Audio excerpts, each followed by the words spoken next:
Whether it's a coffee in Sofia, a haircut in Plovdiv or groceries in Varna, since January, Bulgarians have been seeing prices in a brand new currency. New euro notes, coins, price tags. For many people, that shift has raised a familiar worry though. Did prices quietly go up along the way? Those aren't new concerns, they surface almost every time a country joins the euro. So today's question is this: what actually happened to prices in Bulgaria after the switch? You're listening to Euro Matters, the podcast by the European Central Bank, where we unpack the stories, ideas and decisions shaping Europe's economy. My name is Paul Gordon, and today I'm in conversation with Ginevra Aguiari and Christina Gartner, who have been analysing prices in Bulgaria since euro accession. Christina, Ginevra, welcome to the podcast. Yeah. Thanks for the invitation. Very nice to be here. Let's start with a look back at a different country, because Christina, you've experienced some of this. What exactly are the fears of people when a country adopts a new currency? You're from Austria, so you went through this when Austria joined. Yes, I'm thinking that in particular these fears related to the changeover, they date back very long. It has to do with the collective memory, what people experienced during currency reforms, which were not mere changeover, but mostly related to political upheaval and economic crisis, and in particular hyperinflation. When the euro was introduced at the end of 1999, and also the euro banknotes and coins in 2002, I remember vividly conversations I had with my grandfather, in which I tried to calm him down and say, this is not one of the currency reforms that he has experienced, but it's a well prepared and well thought through process that is another step in the integration of the European Union. My grandfather was born in 1906 in the Austrian-Hungarian Empire, and he had experienced a number of currency reforms during his lifetime. They all were related to political change, war and hyperinflation. And in this context, the switch from the crown or Krone to the shilling, from the shilling to the Deutschmark, and to the Reichsmark, and then from the Reichsmark back to the shilling, he frequently lost his savings and his wealth, for that matter. At any rate, my grandfather died in 2010, aged 103. So at least he had some years. He had some years to enjoy the benefits of the euro. Wow. Okay. So, and was he okay after the changeover? Did he say it worked? It's fine. Basically, yes. But he never changed his financial strategy. Right. So because of this frequent losses of his savings, he dreamt all his life of possessing a gold bar. That was one of his life dreams. And then he bought a number of shares from various firms, never put all your eggs in one basket. And something from which we benefited, he distributed his savings while he was still alive to his children and grandchildren. Wow, that is quite some depth of experience. That really is something. That's my memories of the changeover, which I didn't spend in Austria directly, but I was already here at the European Central Bank in Frankfurt. Wow, okay. So fascinating, without a doubt. Bulgaria, that changeover is, of course, a very different historical context, but you can imagine some of these fears coming up. So yes and no. You might remember that Bulgaria also experienced a period of hyperinflation in the mid 1990s. Yep. And the introduction of the currency board stopped more or less this hyperinflation process and gained, and people were giving, and the currency board was gaining confidence and trust by the people. So I can well understand that Bulgarian citizens were quite sensitive to inflation issues. Okay. So then we approached January the 1st, 2026. There was at least some concern out there that prices would jump, that merchants, retailers, etc. would take advantage of this to price gouge. Did prices jump? So that's really the question everyone was watching closely, right? And the short answer is no. So prices did not jump in any dramatic way during the changeover.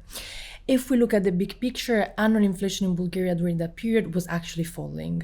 So compared to a year earlier, price growth slowed from about 3.5% in December 2025 to just over 2% in January and February 2026.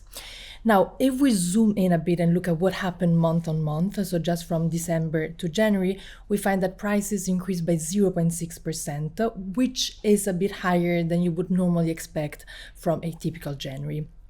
But we have to be quite careful in interpreting month-on-month figures because they're more responsive to seasonal patterns. So for instance, post-January adjustment prices, post-holiday adjustment prices in January, or seasonal movements in food patterns, and so on.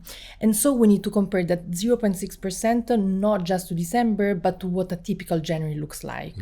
And when we do that, we find that services recorded an unusually strong increase, while the other main components of inflation, such as food and energy, remained in line with historical patterns. However, and importantly, we find that by February, things had already settled down, with month-on-month inflation at just over 0.2%, which is more consistent with normal seasonal patterns. We then also complemented that analysis and looked at daily prices from retail stores in Bulgaria, and we find that most prices change by just a few cents. So exactly what you would expect from like simple rounding when switching currency. And so we find no evidence that businesses took the euro as an excuse to increase prices. So overall, the story seems to be quite clear. There has been a small, short-lived uptick in January, but mainly in services, but no persistent or widespread increase in prices. But interesting that the services did rise. Do we know why at all? Any sense of that? Yeah, I mean, with a service, you're not buying a physical object that sits on a shelf. You're buying someone's time, their expertise, their labor. So for instance, a haircut, a meal at a restaurant, a doctor's consultation, and so on. And these services share some characteristics which make them different from goods. So first, services are much harder to comparison shop. So let's say you want to buy a television, you can just go online and look for that exact model, the price of that exact model at 50 different retailers within 30 seconds. But for like, if you want to find the cheapest haircut in your neighborhood, the information is much harder to gather, and the products aren't perfectly comparable anyway. So for instance, one hairdresser might be faster while another might do a better job. So this limited price transparency means that businesses operating in the service sector face less intense competition to keep prices in line. Second, services are more locally anchored.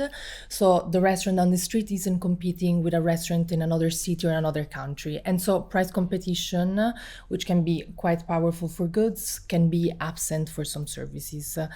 And the third, which it's probably very important for the euro changeover, is that services often involve less standardized pricing. So a restaurant which is repricing its menu in euro has a degree of freedom that a supermarket, for instance, selling goods at nationally advertised prices simply doesn't have. And so there's more room for prices to shift slightly without it being immediately obvious. So all of this means that if there's going to be any changeover related pricing effect, services is where we would expect to find them. Which implies that this is what we've seen in previous changeovers as well. This is not unique to Bulgaria, right? Yes. if I may. Yeah. As Ginevra has just explained, we did some sort of counterfactual analysis comparing prices in January 2027 with, and apply the growth rates of an average January price increase for various service components. And what we find is an overall impact of 0.3 to 0.4 percentage points on the HICP. So inflation, without the changeover, inflation would have probably been 0.3 to 0.4 percentage point lower in Bulgaria. And this is consistent, which we find in studies for other earlier euro changeover.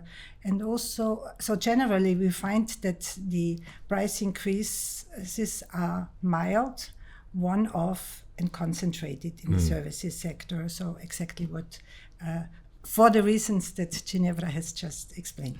And we can link this specifically to the euro as opposed to the many other things that were happening at that time. Prices are affected by a lot of different factors.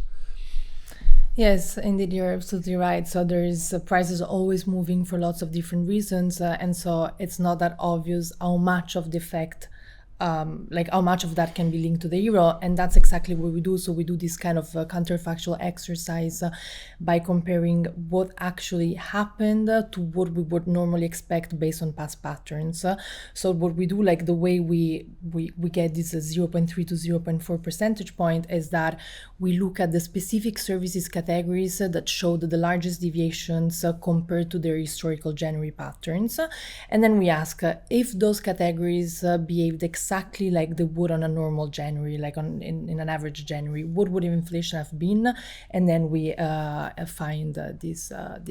And then there is another layer to this story, which is what happened before the changeover. Because the idea was that probably businesses were raising their prices before in anticipation of the adoption of the euro. And here we look again at services inflation from May through December 2025. And what we find is that inflation is 0.4 percentage points higher per month than we would normally expect. And then when we factor that in the overall estimate, we find that it adds 0.1 percentage points to headline inflation in 2025. But so yes, we use this counterfactual exercise. If I may, yes. One last addition. Of course, it's an economic analysis, and economic analysis or econometric analysis or statistical analysis is always based on assumptions. So it's within the framework of our assumptions that we are sort of excluding other factors than the changeover effect. Yeah, I mean, the analysis you did predated the war against Iran, of course, and the closure of the Strait of Hormuz and the energy price shock we've had because of that. There will be further analysis. Plenty of people are doing that in the future. So, I mean, how these big geopolitical forces, these shocks, the ongoing impact of the Ukraine war, for example, how much does that complicate your analysis? Well, it didn't complicate our analysis. You were just mentioning it. Because it was before. Yeah. To be fair, we look in particular on January and February price effects, and did not include March and April HICP inflation into our study. But since February, and the war in the Middle East has added increased uncertainty, and also led to strong increases in energy prices, including spikes in oil prices. And Bulgaria is not an exemption there. Mm-hmm. Also in Bulgaria in March, and according to the flash estimate in April, HICP has increased. which factors are looking at the factors what have been driving that is in particular transport services and energy prices, of course. So the impact of the changeover on prices was limited. It was a one-off. It was not particularly large, but there was something. In reality, what about in perception? What did people think happened? Yeah, so this gets at at something very important, which is the gap between what the numbers say and what people actually feel. And historically, euro changeovers have tended to create a perception gap with people feeling that prices were rising up faster than what the official statistics showed. And the most classical explanation for this is that we're much more responsive to the prices of things that we buy frequently, such as our morning coffee, rather than to the prices of things that we buy rarely, like a washing machine. And so if coffee shops adjust their prices even slightly at the changeover, perceived inflation gets pulled upward by these frequent purchases, even when the overall basket of goods and services remains pretty stable.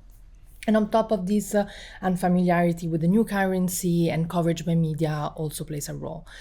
So the big question was whether we were going to see that perception gap opening up in Bulgaria as well. And what survey data shows is that this was not the case.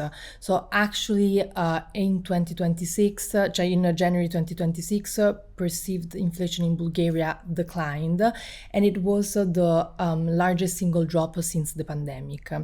Now, there was still a net balance of respondents saying that prices had gone up rather than down, so it wasn't like people were suddenly feeling flush, but the intensity of that perception shifted in a positive direction.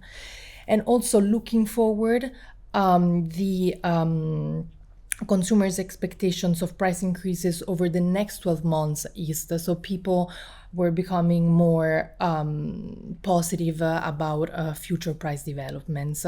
So the changeover did not trigger any negative perception shifts. If anything, the perceptions improved. Now, there are a few explanations on why Bulgarians' perceptions have behaved differently from previous euro changeovers. So, first of all, the intense monitoring and the dual requirement of displaying prices both in euros and lev has helped. Secondly, by 2026, Bulgarians had been preparing for this moment for quite a long time, and so the psychological adjustment happened more gradually. And thirdly, media coverage may have been more focused on the good news once it was clear that the feared shock wasn't materializing. Okay, all right. This is important, isn't it? Because in the run-up to Euro accession in Bulgaria, there was not overwhelming support for adoption. There was quite a lot of negativity. Has that changed? Yeah. Thank you, Paul. As Ginevra has just explained, contrary to what we have observed with perceptions, inflation expectations, the support for the euro has changed quite a bit after the changeover. This was something to be expected. We also saw this in other countries and in earlier changeovers. In particular, in Bulgaria, public support in January, measured by a survey of Alpha Research, has increased to above 50%. So for the first time, right after the introduction of the euro, we saw this majority support for the euro.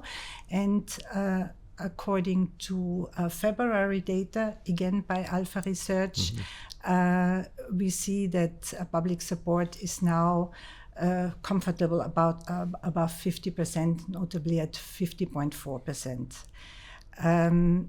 This is we are using Alpha Research and not the Eurobarometer. This is some data that has been provided to us by Bulgarian authorities, which have commissioned these studies, and it has the advantage that you have it on a monthly basis. Okay. This is good news then. So just to summarize, if I understand correctly, for Bulgaria, the data shows a pretty clear picture. The euro's impact on prices was limited. It was short-lived. It was smaller than many people feared. And consequently, we've seen a rise in trust in the euro, which is what we wanted, which is great. So look, thank you very much indeed. But before you go, as always, we want our guests to deliver a hot tip if they have one. Do you have hot tips? I suggest watching the documentary The Secret History of the Euro, which tells the story of the euro from the perspective of its creators. My hot tip is probably less concrete because I could not name a book article or a documentary right now. But looking at what is going on in the European fora and what have you, we find a quite broad pipeline of countries that desire to join the euro and also the euro area, and that this, in times of political uncertainty and heightened geopolitical tensions, we find that this integration project of joining the single currency is still attractive. So the euro matters. And I also wanted to add that if we look outside Europe to countries in Africa or Asia, they look with interest on the European project, and because these are regions that are also thinking or contemplating to introduce a single currency for their region. And you see, the euro matters. Okay, the euro matters. A good place to end. Thank you very much indeed. That's Christina Gartner and Ginevra Aguiari. Thank you very much indeed for spending time with us today. You've been listening to Euro Matters. I'm Paul Gordon. If you like what you heard, of course, make sure you subscribe to the podcast wherever you're listening. Leave us a review. Do look at the ECB blog where you can get more on this topic as well by my guests today. It's well worth reading. And in the spirit of Europe, I would like to end in Estonian and say, Järgmise korrani. Until next time, thank you very much for listening.